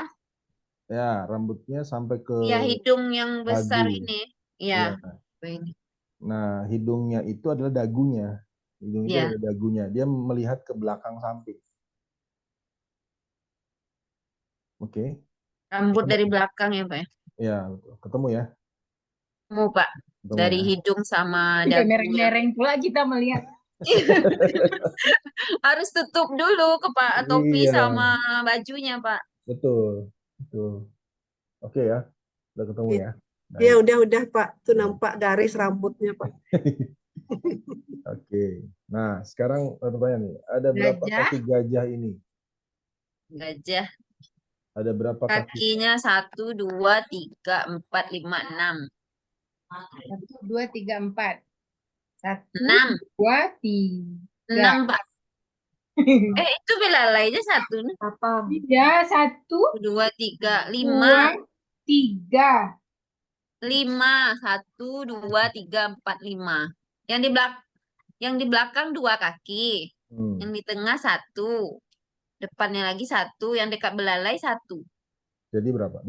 Nah, dekat belalai. 5. 5. 8 Pak. 3, 1, 2, Ada 5, ada 8. Kalau Oke, dilihatnya udah. 3, Pak. Sedikit kali. Karena ada Hmm. ruang-ruang ini. Di Ini belakangnya ada 2 kan Pak yang dempet. 2.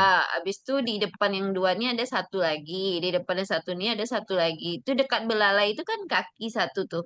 Hmm. 5 Pak. Ya. Jadi ini banyak ada ya, di Aku sebelahnya 3 itu nampak. ada gajah. Jadi kakinya nempel di gajah yang ini gitu ya. Di belalai. Iya. Ya udah Belalai nanti 1. ini karena masih penasaran jadi salah satu soal nanti UAS aja. Ya ampun, Pak. Enggak ya? 6 Ini kayaknya. butuh waktu berapa menit kita mikirin. 2, 3. Itu 4 kakinya, Pak. Ada 4 kan, aku lihat 3. Belalai 1. Google aja Wah. bingung ini jawabnya Google. AI nggak mampu nih, Pak. Nggak mampu, benar. Nggak mampu dia. Iya. Oke. 5. Enggak Pak, 8 Pak. Oke ya. Ada Satu. 4, 5, 6, 8. Oke. Kita lanjut dulu kalau gitu. Nah, sekarang coba Anda fokus ke gambar ini. Kemudian Anda rasakan apakah bergerak. Bergerak. Ya bergerak Pak. Ya Bergerak. bergerak. Makin besar dia. Oke, baik. Nah, kemudian sekarang Anda perhatikan ke lingkaran yang berwarna biru. Apakah ada pergerakan? Tidak bergerak. Apa Enggak. tuh? Tidak bergerak. Muter Pak. Muter, Pak. Berputar kan? Iya Pak. Kami Berputar. Kami enggak melihat bergerak, tidak ada, Pak. bergerak, Pak. Iya, diam aja, Pak. Coba fokus lagi, lihat lagi lingkaran yang biru. Kemudian ada yang berputar apa enggak? Enggak. Muter, Pak. Muter seakan. Pusing. Tidak muter. Enggak muter. Kami berdua tidak muter, Pak. Kami enggak muter, Pak. Yang fokus dia muter. Enggak, yang fokus tidak muter. Kami Dia lihatnya diam. muter kami. Dia Oke. diam. Karena tidak berubah juga. Oke, baik. Ya, nanti kalau kuliah offline nanti saya bisa ini ya. Kalau keluar ini di UAS soalnya 50-50 nih Pak. Jawab, Betul. Pak. Iya. Kita nggak mutar dua nih. Kalau keluar soal ini, Polsperan aja nanti panggil teman. Oke, baik. Nah, sekarang coba perhatikan. Apakah ada sinar yang bergerak? Ada Pak Sinar di ada tengah tapi Pak. nggak Ada bergerak. Ada. di tengah Ada Pak yang di tengah itu yang Ya, 5 sinar 5. ini Pak. 5 bagian Iya. Pak. Ya, tapi bergerak nggak? Iya bergerak. Iya kayak kipas angin gitu. Oke, baik. Ya, jadi tentu sensasi persepsi bisa macam-macam. Dan orang juga bisa karena pengaruh faktor internal dan eksternalnya. Ya kan? Suasana hati juga bisa mempengaruhi Nah, perhatian, iya tuh Pak. pengalaman gitu ya, macam-macam. Dan juga ada faktor eksternal karena ukurannya, intensitas, ya kan, keunikan, kontrasnya segala macam. Jadi bisa mempengaruhi. Oke, nah kemudian ya tentu kita sih inginnya adalah bagaimana menciptakan suasana yang baik ya, sensasi dan persepsi yang baik, yang positif di lingkungan rumah sakit. Poinnya kan itu.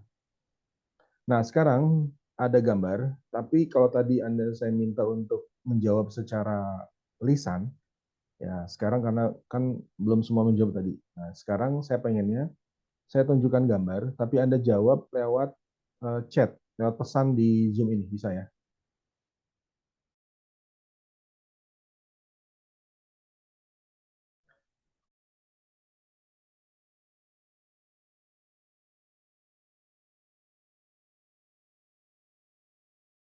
Nah, jadi nanti jawabnya lewat chat Zoom ya.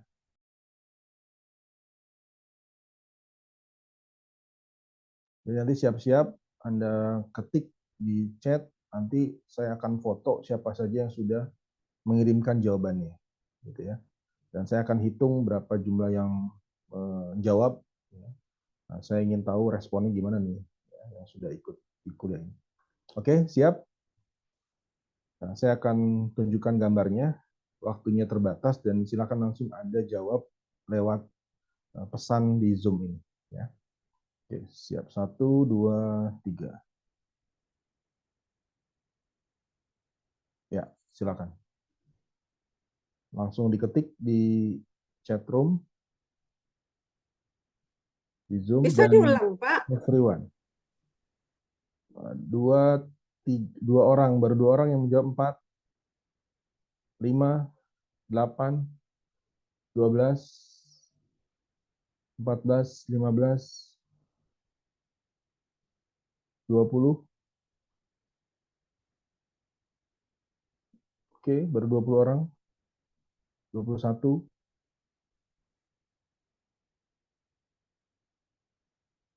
21. 22. Kita yang ikut Zoom nih kan 28 dengan saya, berarti harusnya minimal 27 yang jawab. Tapi saya baru menghitung cuma 22 orang yang mengirimkan. Oke, kalau gitu ya. Saya foto dulu jawabannya. Yang pertama menjawab atas nama Romlan ya. Oke, kemudian jawabannya macam-macam. Saya mengapresiasi, silakan aja, kan nggak masalah. Punya hak untuk menjawab. Gitu ya. Oke, saya foto dulu. Oke. Kemudian gimana? Masih penasaran nggak dengan gambarnya?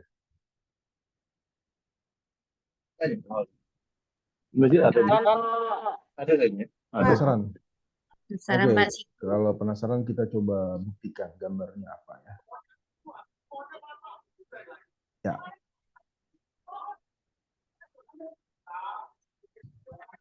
Oh, lutut Pak. Lutut, lipatan Lutut lutut ya. Lipatan lutut terbalik.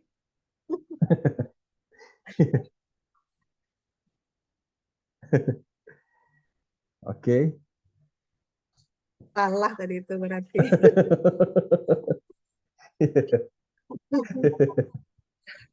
Nggak apa-apa. Oke, baik. Nah, sekarang kita coba buktikan. Bener nggak nih? Lutut ya. Oke. Coba kita miringkan lagi. Nah, bener nggak nih lutut? Ketek. Ini lengan atas Pak, lengan Oh atas. iya, ketiak ternyata. Iya, ketek. Hah? Ketek. Ketek ternyata. Oh, alah. Nah, ini dia. Bu, ini udah arah sisi publik ya kayaknya. Dari sisi mana Anda Eh, melihat? Oke, baik. Ya, jadi ya kan macam-macam tadi saya bilang kan ada faktor internal, faktor eksternal. Mungkin kan udah malam ngantuk kan, jadi pengen tidur gitu kan. Jadi jawabannya mempengaruhi juga. It's okay, nggak apa-apa, nggak masalah ya. Baik, Bapak Ibu, mohon maaf saya minta waktu sedikit lagi walaupun saya tahu ini udah jam 20.03, tapi mungkin saya 5 atau 7 menit gitu ya. Karena ini berkaitan dengan UAS kita besok dan saya yakin ini penting. Nah, jadi saya akan menyampaikan waktu di awal saya pernah bilang bahwa salah satunya kita akan mengukur personality style, jadi kepribadian kita. Kepribadian orang bisa kita lihat, tapi berawal dari kepribadian kita, diri kita bagaimana. Nah, untuk mengukur itu sebenarnya banyak caranya. Tapi di sini saya akan menggunakan menganalisa gaya kepribadian dengan metode DESG. Ya. Nah, DESG ini adalah alat uji atau assessment untuk mengetahui dan mengukur pola perilaku, work behavior, dengan menggunakan 4 faktor yang menentukan gaya kepribadian seseorang. Jadi ada yang D, dia dominan, kemudian ada yang I, influence, ada yang S, steady, dan juga ada yang C, compliance. Nah, masing-masing kita ini kan unik. Jadi kita ada yang mungkin masuk di D, ada yang di I, ada yang di S, ada yang di C. Tidak ada yang salah, tidak ada yang jelek, semuanya bagus semua. Dan tapi punya karakteristik keunikan. Bahkan ada juga yang dia itu DI, ada yang DS, ada yang DC, gitu. Ada macam-macam seperti itu.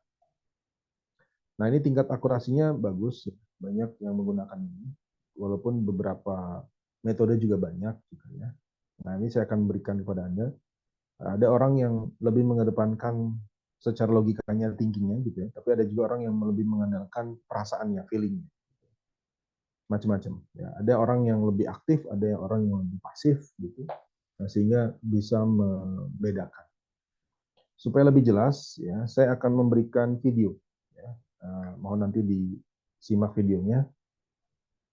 Sebentar, saya siapkan videonya.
Ada videonya Pak?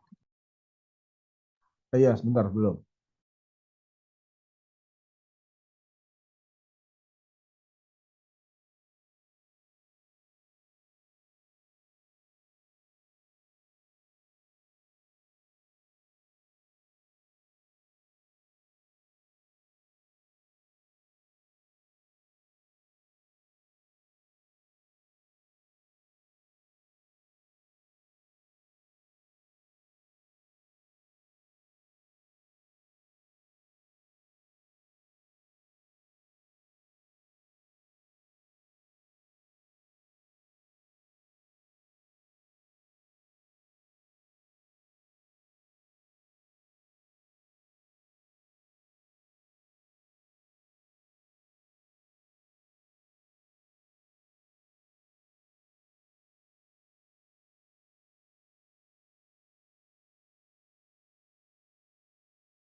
guys, welcome back to CTRL Z.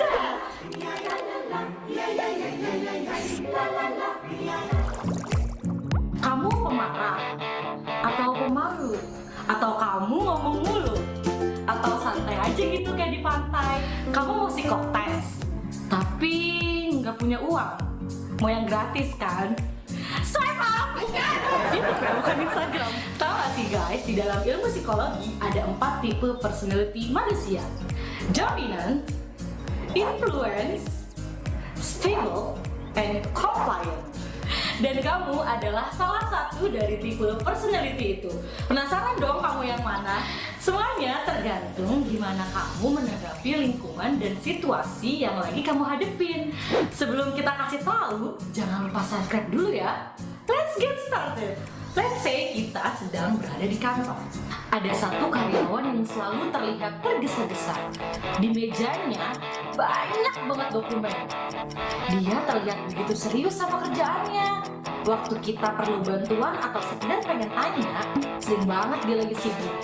Atau dia bakal bantu dengan sedikit menjelaskan. Bahkan mungkin mengambil kerjaan kita dan ngerjainnya sendiri. Supaya dia bisa pergi karena ada tugas lain yang harus dia kerjakan. Dia adalah seorang yang tegas dan berani mengambil pekerjaan yang beresiko sekalipun. Dia adalah tipe dominant.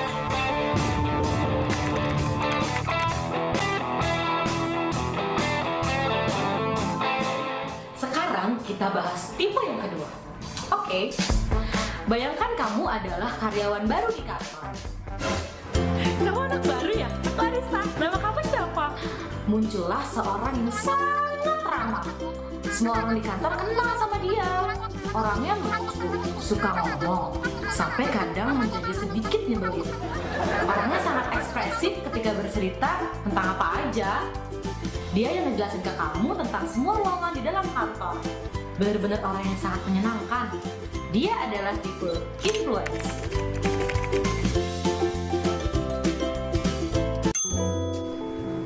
Pintu lift terbuka. Teman kamu mempersilahkan kamu keluar lift lebih dulu. Seorang teman yang bisa diandalkan. Walaupun mereka adalah seorang yang pendiam, namun dia adalah teman curhat yang sangat bisa dipercaya. Ketika kamu dimarahin sama bos, dia adalah orang yang mampu menghandle situasi dengan tenang dan minta maaf kalau dia salah. Dia adalah tipe stable. Walaupun terbilang pendiam, mereka adalah jenis kepribadian yang sangat loyal dan bisa dipercaya loh.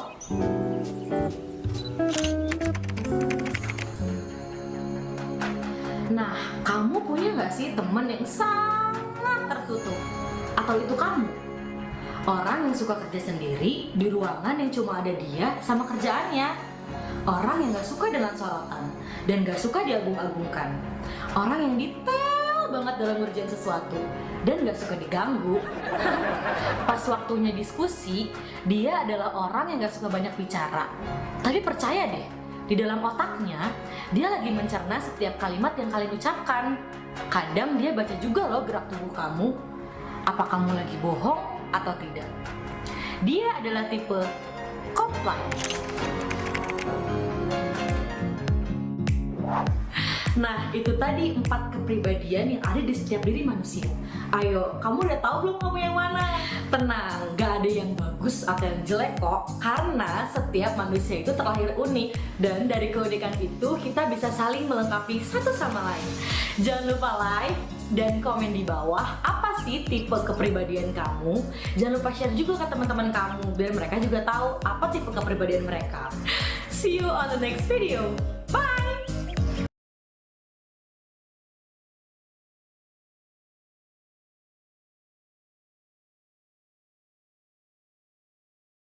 Oke, baik. Nah, jadi itu keunikannya ya. Nggak ada yang jelek, semua bagus semua. Nah, nanti kita akan bisa mengukur bagaimana kepribadian kita sendiri. Nah, ini menjadi salah satu soal di UAS. Nah, ini saya coba tampilkan modelnya. Ya. Sebentar.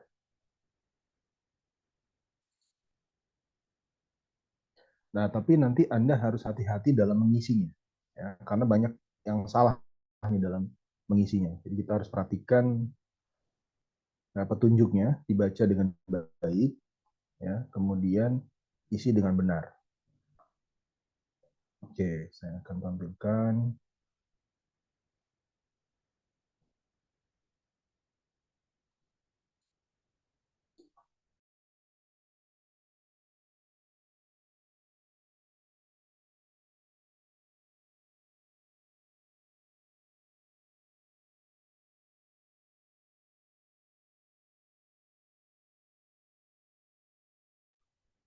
Baik, nah jadi di sini ada soal untuk menilai bagaimana karakteristik kita.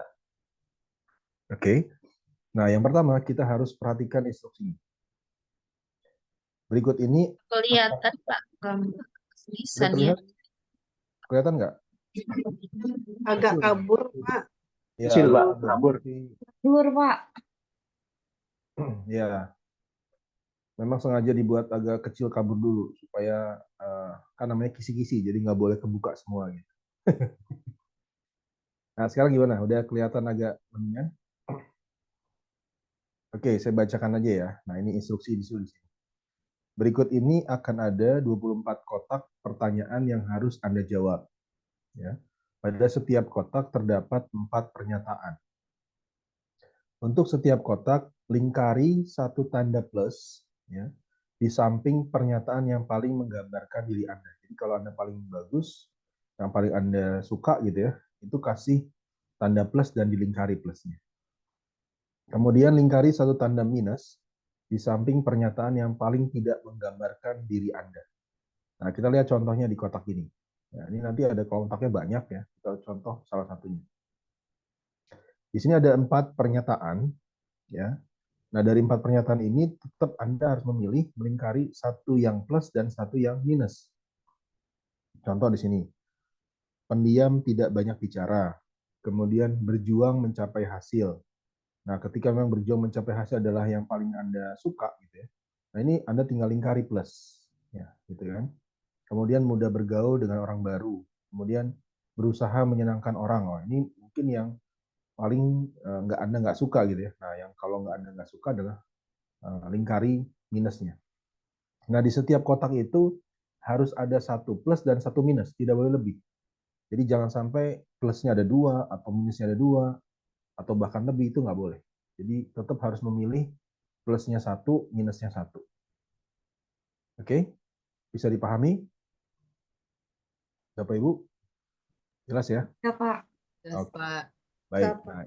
nah, ini harus hati-hati nanti pada saat menjawab soal UAS. Perhatikan instruksinya, ya. Kemudian jangan sampai salah, karena banyak angkatan sebelumnya itu dia nggak melihat lagi instruksinya. Yang dia pilih adalah yang baik-baik gitu. Jadi misalnya satu kotak dia melingkari positifnya itu ada 3, ada 2 gitu. Nah itu nggak benar, gitu ya. Jadi tetap harus memilih satu plus dan satu minus. Oke, baik. Saya kira cukup untuk materi kita, ya. Jadi tadi saya menyampaikan beberapa clue untuk persiapan UAS ya, berikut juga tadi untuk video, pembuatan video. Silakan nanti Anda bisa cari contohnya di YouTube kelas yang sebelumnya. Nah, itu silakan. Tapi kemudian Anda harus cari yang contohnya bagus ya. Jadi jangan sampai yang tidak sesuai dengan kriteria tadi saya jelaskan, tentu akan mempengaruhi penilaian. Baik, karena ini adalah pertemuan terakhir di mata kuliah ini semester 1 dengan saya, jadi saya mengucapkan banyak terima kasih pada teman-teman semua, Bapak Ibu sekalian, dan sekaligus saya juga mohon maaf bila dalam pelaksanaan penyampaian materi kuliah ada hal-hal yang kurang berkenan, gitu ya. Dan saya berharap mudah-mudahan semuanya berjalan baik, lancar, ya, proses perkuliahannya sampai dengan selesai, lulus tepat waktu, gitu ya. Nanti kita bisa ketemu lagi di semester-semester berikutnya, gitu ya. Oke, sebelum kita akhiri kita foto dulu ya, Bapak Ibu, teman-teman semua. Silakan bisa dibuka kameranya. Oke. Ya. Baik, kemudian pastikan nama Anda sesuai dengan nama absennya. Oke, nah supaya bagus kita senyum. Ya. Saya akan hitung. Baik, ada 2 slide. Ya. Saya hitung 1, 2, 3. Oke, tahan. 1 lagi. Oke, ya. Baik, terima kasih Bapak Ibu, teman-teman semuanya. Mohon maaf Pak mau tanya dulu Pak. Oh ya, mau ada tanya boleh. Untuk tesis itu kita di semester berapa masukkan judul Pak? Wah, bagus nih pertanyaannya. Ya, tesis itu masuk di semester 4. Tapi nanti judul itu kita bisa sampaikan di semester 3 akhir. Setelah residensi. Jadi nanti ada residensi di semester 3. Ya.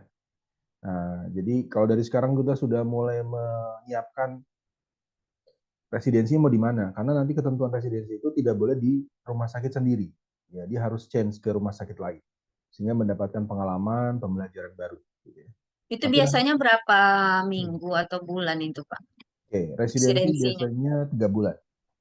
3 bulan dengan target capaiannya 32 jam. Gitu ya. Nanti waktunya bisa fleksibel. Bisa Ya seminggu. untuk yang dinas di rumah sakit itu gimana Pak untuk izinnya? Nah itu, jadi karena dia punya durasi 3 bulan, ya, kemudian dia punya target 32 jam. Nah, jadi silakan nanti waktunya bisa fleksibel. Misalkan saya bisanya seminggu 2 kali, seminggu 3 kali, jam berapa datang ke rumah sakitnya. Tentu nanti dikoordinasi dengan pembimbing lapangan. Seperti itu. Oke? Oh, Ya. dia boleh di kota kita aja ya Pak, asal rumah Boleh, sakit. boleh. Oh, iya. Jadi di kota yang sama, ya, tapi rumah sakitnya berbeda dengan rumah sakit kita bekerja. Gitu, ya. Oke, nanti ada penjelasan lebih detail kaitan dengan residensi, bagaimana prosesnya, kemudian apa saja begitu ya. Nanti kita akan jelaskan. Oke, baik ya. Oke, terima kasih Bapak Ibu teman semua. Saya pamit, saya akhiri. Assalamualaikum warahmatullahi wabarakatuh. Selamat malam semuanya. Selamat istirahat. Terima kasih. Waalaikumsalam warahmatullahi wabarakatuh. Terima kasih Pak. Baik, sama-sama. Saya pamit ya. Oke.